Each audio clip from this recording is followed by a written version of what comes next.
हमारा जो भक्ति ज्ञान कति बिगड़ चुका है, परमात्मा से हम कोसों दूर हैं। अन्य जो भगवान हमें कुछ भी नहीं दे सकते, केवल वरकदंड देते हैं, क्रियाक्रम दे सकते हैं, उन्हीं को हम सुप्रीम पावर मानकर उन्हीं पर आसक्त रहे और दुर्गति को प्राप्त होते रहे। परमात्मा गरीबदास साहिब जी कहते हैं कि हम कबीर भगवान कुलधनी को ना याद करके एक दूसरे को महिमा देते रहे। जगत का पेखना पेख्या, धनी का नाम ना लेखा। जो करने वाला है सब कुछ, जैसे गीता जी अध्याय नंबर 15 के श्लोक 16-17 में कहा है कि दो भगवान है, एक क्षर पुरुष एक अक्षर पुरुष। क्षर पुरुष ये ब्रह्म है जो ब्रह्मा विष्णु महेश का पिता है, और अक्षर पुरुष ये परब्रह्म है जो 21 सातसंग ब्रह्मांड का मालिक है। ये दोनों नाशवान हैं, इनके प्राणी, इनके लोकों में प्राणी भी नाशवान हैं। 17वें श्लोक में कहा है 15वें अध्याय के में कि उत्तम पुरुष तु अन्य परमात्मा इति उदाहरते, यानी पुरुषोत्तम सही भगवान, सही श्रेष्ठ भगवान, उत्तम परमात्मा तो कोई इन ऊपर वर्णित दोनों क्षर पुरुष अक्षर पुरुष, क्षर ब्रह्म और अक्षर ब्रह्म से और है, जो परम अक्षर ब्रह्म है, जिसके विषय में गीता जी अध्याय नंबर 8 के श्लोक नंबर 3 में कहा है। गीता जी अध्याय नंबर 8 के मंत्र 1 में अर्जुन ने पूछा कि प्रभु आपने जो अध्याय नंबर 7 के श्लोक 29 में कहा कि तत्ब्रह्म को और पूरे अध्यात्म ज्ञान को और पूरे कर्मों को जो जान लेता है तत्वदर्शी संत की शरण में जाकर, वो केवल जन्म मरण के लिए ही छूटने का प्रयत्न करता है, संसार की किसी वस्तु की चाह नहीं रखता। तो 8वें अध्याय के प्रथम मंत्र में अर्जुन ने पूछा फिर किम तत्ब्रह्म, वो तत्ब्रह्म क्या है? इसका 8वें अध्याय के 3रे मंत्र में उत्तर दिया है कि वो परम अक्षर ब्रह्म है। तो वो परम अक्षर ब्रह्म जो है, ये गीता जी अध्याय नंबर 15 के श्लोक 16 और 17 में तीनों का वर्णन किया। ब्रह्म, क्षर ब्रह्म यानी क्षर पुरुष, अक्षर ब्रह्म अक्षर पुरुष, और परम अक्षर ब्रह्म और परम अक्षर पुरुष, ये तीसरा परमात्मा वो है वो तीनों लोकों में प्रवेश करके सबका धारण पोषण करता है। वह वास्तव में अविनाशी है और वही परमात्मा कहलाता है। अब आपको थोड़ी सी काल की परिभाषा बताते हैं, परमात्मा की परिभाषा बताते हैं। परमात्मा उसे कहते हैं जो केवल सुख दे, भगवान जिसे कहते हैं केवल सुख दे, दुख ना दे, कभी कष्ट नहीं देता भगवान। भगवान के डिक्शनरी में, परमात्मा के इतिहास में, शब्दकोश में दुख शब्द नहीं और इम्पॉसिबल वर्ड नहीं, उसको भगवान कहते हैं जो दुख दे ही नहीं। तो ऐसे हम जैसे ये काल भी भगवान कहलाता है। दंत कथा लोक वेद के आधार से कहते हैं मुल्ला माया मग में बैठी हंसा चुन चुन खाई, ये ज्योत स्वरूपी कहे निरंजन में ही करता वाई। ज्योत ये काल कहता है मैं भगवान हूँ, मैं ही करता हूँ।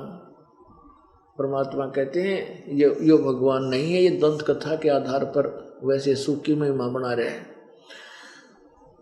अब यहाँ देखो इस पृथ्वी के ऊपर ये काल है ज्योति निरंजन, यानी क्षर पुरुष ब्रह्म जिसे कहते हैं, ये काल है और 21 ब्रह्मांड का मालिक है। उन 21 ब्रह्मांडों में से एक ब्रह्मांड में हम यहाँ फंसे हुए इसके जाल में, और इसके तीनों पुत्र रजगुण ब्रह्मा, सतगुण विष्णु, तमगुण शिव जी हमें यहाँ पर उलझाए बैठे हैं, और हम इन्हीं के को भगवान मानकर इन्हीं पर आश्रित होकर काल के ही जाल में इसी का आहार बने हुए।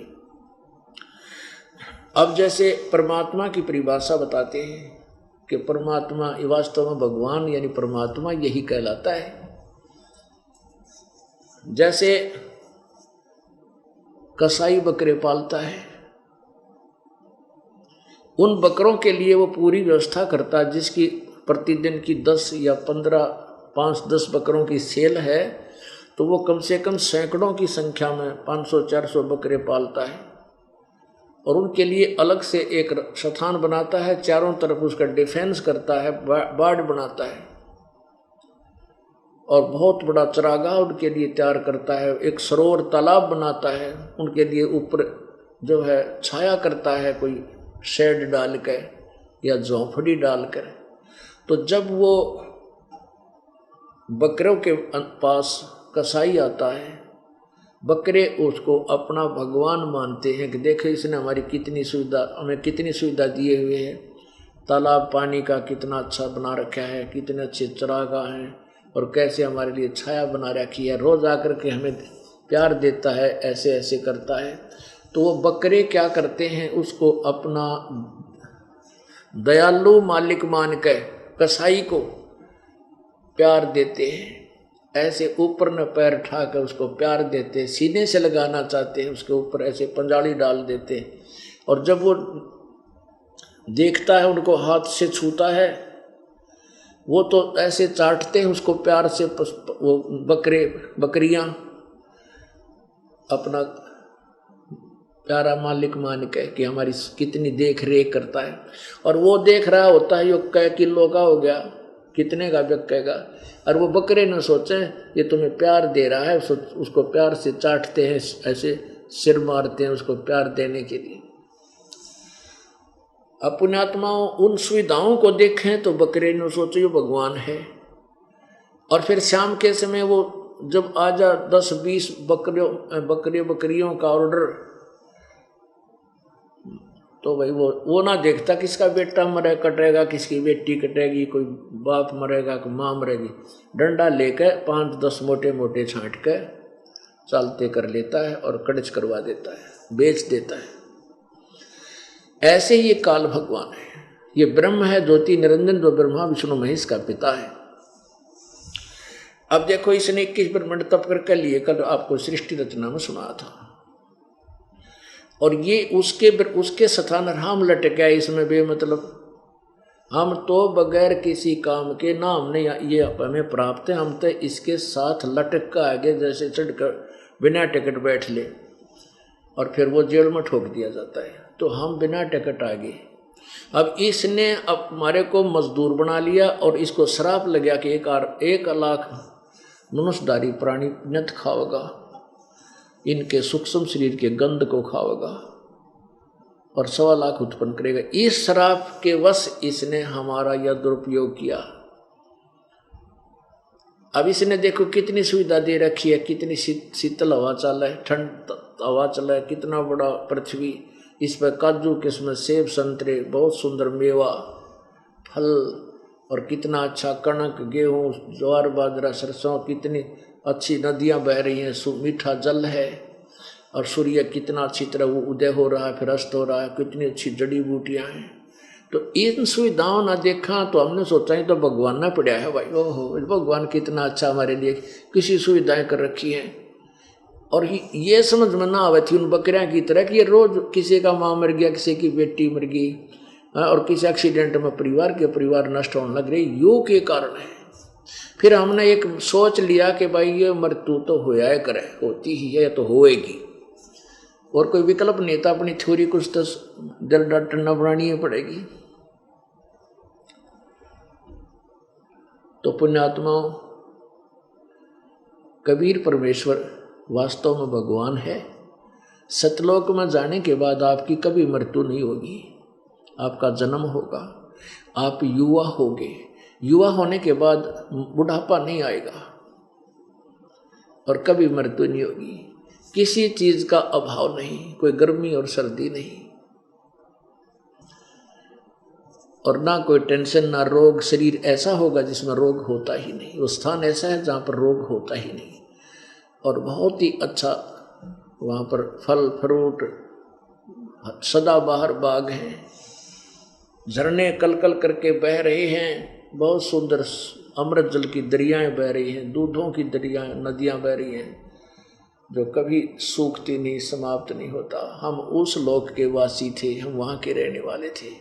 हम अपनी गलती से इस काल के साथ आगे इसने हमारी वो दुर्गति कर दी। होय होय पुण्यात्माओं, ये 100% सत्य कथा है जो दास ने कल आपको सुनाई, जो परमेश्वर कबीर जी ने अपनी प्यारी आत्मा धर्मदास जी को बताई थी। ये सत्कर्म हमने आज तक ये सत्य कथा नहीं सुनी, हमने रामायण और महाभारत के ऊपर टाला रखा था, कृष्ण लीला सुनी थी और उनके इतिहास पढ़ कर देखा, कलेजा मुँह को आता है, उनमें था कि बिरान माटी उन भगवाना के जिन हम इष्ट मान रहे थे। श्री रामचंद्र जी को देख लो, वो विष्णु अवतार थे। विष्णु जी को श्राप लगा नारद जी का, वो पृथ्वी पर मनुष्य पृथ्वी पर आया। राजा दशरथ के घर कौशल्या से जन्म हुआ, फिर सीता से ब्याह हुआ, ब्याह होते वनवास हुआ, वनवास में सीता को अपहरण हुआ, फिर रावण के लट्ठम लट्ठा करोड़ों आदमी मर गए। जब रावण को मारा, लंका फूकी, खत्म करी, फिर सीता को लाया, अग्नि परीक्षा लेकर। रामचंद्र जी सीता जी की परीक्षा ली थी वहाँ सब सैनिकों के सामने, लाखों के सामने, कि अग्नि के अंदर तू जल गई तो कलंक, तो यानी रावण से टच हो चुकी है, और नहीं जली तो तू निष्पाप है। अग्नि में बैठा दी चिता बना के, उसमें भी नहीं जली। सहर्ष घर ले आया श्री रामचंद्र जी अपनी पत्नी सीता जी को। और एक दिन, साल 2 साल के बाद, एक दिन में रात्रि में घूम रहे थे, अपना प्रजा के दुखों को जानने के लिए भेष बदल कर एक धोबी अपनी पत्नी ने पीटा था, और वो कीता उसने धमकू दी होगी वो बेचारी। एक रात कीता अपने रिश्तेदारों का वहाँ चली गई, फिर आ गई थी। तो उसको पीटता हुआ कह रहा था कि मैं दशरथ का बेटा रामचंद्र नहीं हूँ, जो इतने वर्ष तक 12 वर्ष तक रावण की कैद में रही, रावण के संग रही, उस पत्नी को स्वीकार कर लिया, मैं तुझे नहीं रखूंगा, उल्टा फलान फलान कर। तो रामचंद्र जी ने वह बात सुन ली, आते ही अपनी पत्नी निकाल दी कि मैं दुनिया की निंदा नहीं सुन सकता।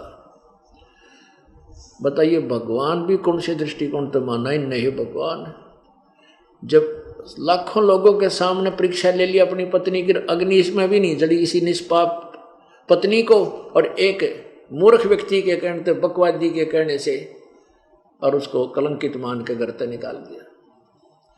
पत्नी कहाँ, वहां जाकर गर्भवती पत्नी को और निकाल देना, कालजा पाट जा जो मानस होता है। अब तेरा एक जनसाधारण भी नहीं कर सकता इसे जुल्म को। तो यूं भी नहीं सोचा कित मरेगी, कौन इसका के दुर्गति करेगा जो जनता इसकी, कहाँ ये बच्चे न पालेगी, कैसे पोषण करेगी इसका जो गर्भ होगा। वो तो महर्षि वाल्मीकि भले पुरुष थे, उन्होंने अपनी बेटी की तरह रखा, वहाँ उनके लड़के ने जन्म लिया। और फिर एक वो अलग कहानी है। कहने का भाव ये है कि बच्चे कहाँ, और रामचंद्र जी राजा, अयोध्या के राजा कहते पृथ्वी का राजा बन जा, जो खुद कीतर बालक की तो बहुत महादुखी प्राणी होता है। तो पुण्यात्माओं, अंत क्या हुआ श्री रामचंद्र जी का, अपने पुत्रों से पराजित होकर के आकर के फिर सरयू नदी में शरीर छलांग लगा दी, वहां से अपना जीवन अंत किया।